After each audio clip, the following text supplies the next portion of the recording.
Well, Friday's bombshell would not have been possible if it weren't for the New York FBI investigating the Anthony Weiner case. So is there a disconnect between what happens in Washington and what happens in the field? Here now is Bill Gavin, former New York FBI Assistant Director. You must be very proud of your guys in New York. They did a really good, heroic job in discovering some of these connections. But Bill, the Wall Street Journal had a piece today, their lead piece, a very detailed piece saying FBI is in internal feud over Hillary Clinton probe. Is there a problem in the FBI between the political-oriented FBI and the guys out in the field? David, I don't think this is I think the word feud is a very strong word. I know from operational experience what goes on in New York, particularly in a matter like this, is totally, daily, hourly shared with Washington, D.C.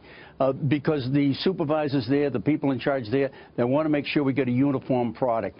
And to think that there's some kind of a big rift. Was there some disagreement as to what the director might have done back in July?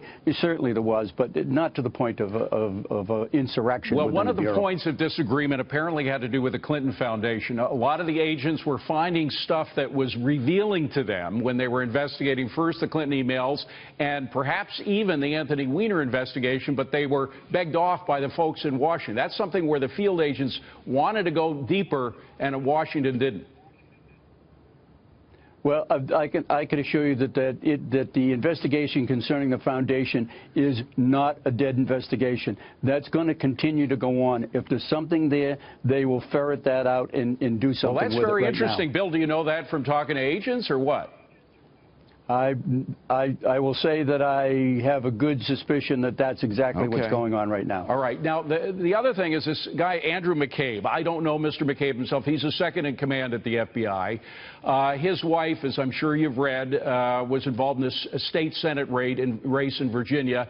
She received money, about $500,000 from Governor Terry McAuliffe's PAC. Some people say that compromised him in the whole investigation. What do you say? I don't know McCabe either. I never have worked with him. But I think there's a system of checks and balances. Nobody made the final decision in this case so far except the director of the FBI. He can get input from everybody involved, probably to include Mr. McCabe also, but the final decision is made by Director Comey. Bill, we only have 10 seconds. Sorry to do this, but do you think that Comey overstepped his authority in what he did on Friday, yes or no? No, absolutely not. Bill, I think that what he did is what he promised to the Congress that he would do. That's right. He did make that promise. Bill Gavin, good to see you. Thank you very much for coming in, Bill. Appreciate it.